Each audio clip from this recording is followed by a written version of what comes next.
নমস্কার, আনন্দ ভোজনে আপনাদের স্বাগত। আশা করি আপনারা সকলেই খুব ভালো আছেন। আমি আজকে যে রেসিপিটা শেয়ার করব সেটা হলো সয়াবিন বড়ির চিলি। এই সয়াবিন বড়ির চিলি আমি কিভাবে বানাবো সেটাও আপনাদের সাথে আমি শেয়ার করব। তার জন্য কি কি উপকরণ লাগছে আমি প্রথমে দেখিয়ে নেব। দেখুন, সয়াবিনগুলোকে আমি জলের মধ্যে ভিজিয়ে জল ঝরিয়ে রেখেছি। তারপরে আমি পেঁয়াজ আর ক্যাপসিকাম আমি ডুমো করে কেটে রেখেছি, কাঁচা লঙ্কাটাকেও আমি চিড়ে রেখেছি। তারপরে আমি এখানে রসুন, আদা, টমেটো আর কাঁচা লঙ্কাটাকে পেস্ট করে রেখেছি। আর এখানে হচ্ছে সয়া সস, চিলি সস আর রেড চিলি সস একসাথে আমি মিশিয়ে রেখেছি। আর ধনেপাতা আমি কুচিয়ে রেখেছি। প্রথমে আমি ম্যারিনেট করে নেব সয়াবিন বড়িটা। এবার আমি সয়াবিন বড়িটাকে ম্যারিনেট করব। তার জন্য আমি ময়দা দিয়ে দেবো 2 চামচ,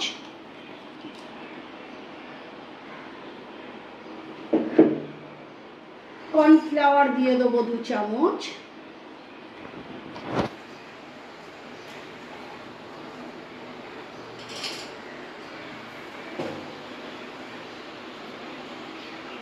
নুন দেব স্বাদ মতো। এবার আমি ডিম দেবো এর মধ্যে।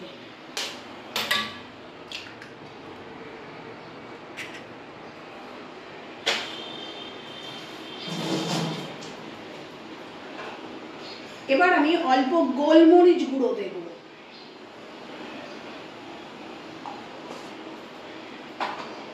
এবার একসঙ্গে আমি মিশিয়ে নেব।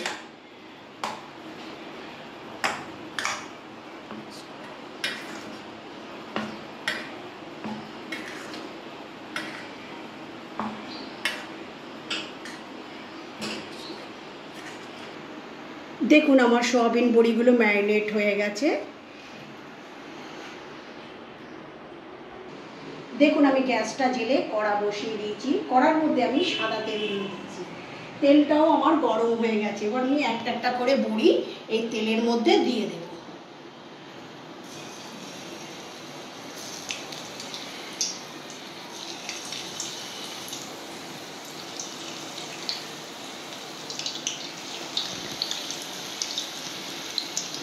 আমি এইভাবে বড়িগুলো সব ভেজে নেব।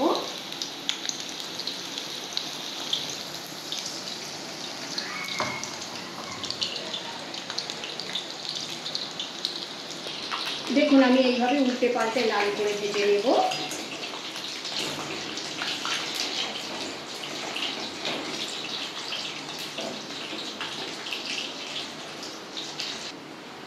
দেখুন, আমার ভালো করে ভাজা হয়ে গেছে। এবার আমি এগুলোকে তুলে নেব।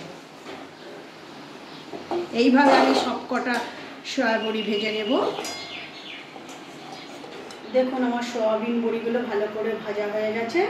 আমি তুলে নিয়েছি। এবার আমি ওই তেলের মধ্যে আমি ওই যে পেস্ট করে রেখেছি আদা, রসুন, টমেটো, কাঁচা লঙ্কা, ওই পেস্টটা প্রথমে আমি দিয়ে দেব।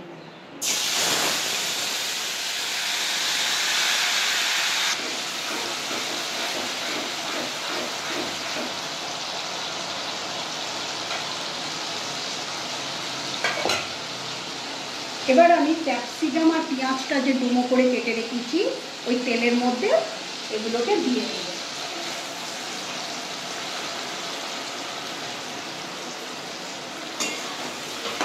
এগুলো আমি হালকা করে ভেজে নেব।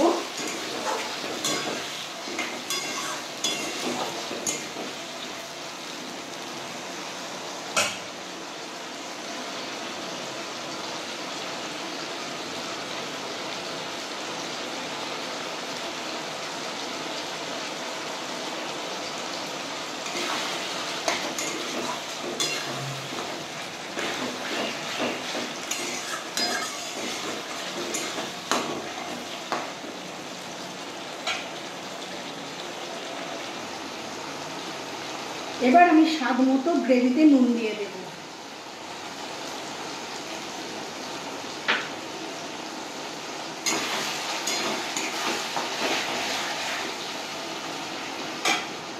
এবার আমি একটু কাশ্মীরি লঙ্কা গুঁড়ো দেবো কালারের জন্য।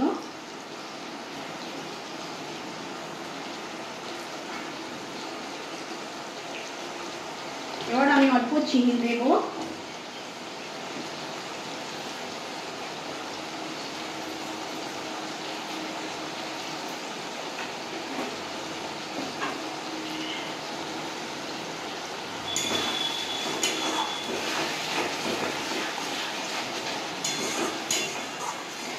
দেখুন আমার মশলাটা ভালো করে ভাজা হয়ে গেছে।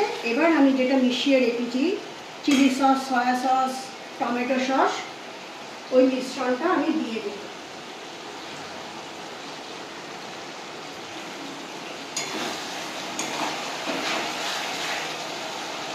এবার আমি ওই মিশ্রণটা দিয়ে দেবো।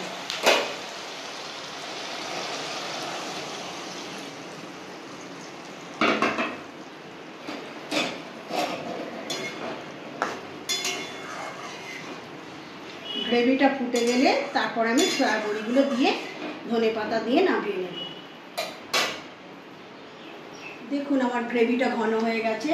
এবার আমি এর মধ্যে যে আমি ভেজে রেখেছি সয়া বড়িগুলো ওগুলো দিয়ে দেব।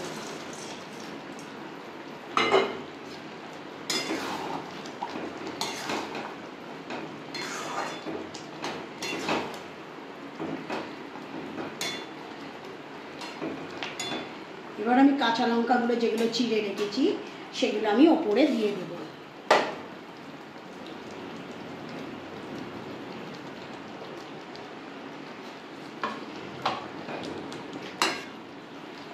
এবার আমি এর ওপরে ধনেপাতা দিয়ে নামিয়ে নেব।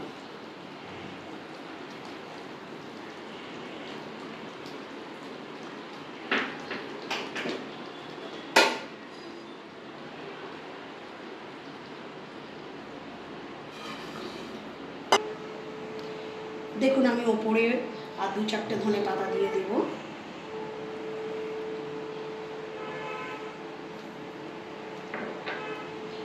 গার্নিশের জন্য আমি একটু পেঁয়াজ দিয়ে দেবো এর মধ্যে।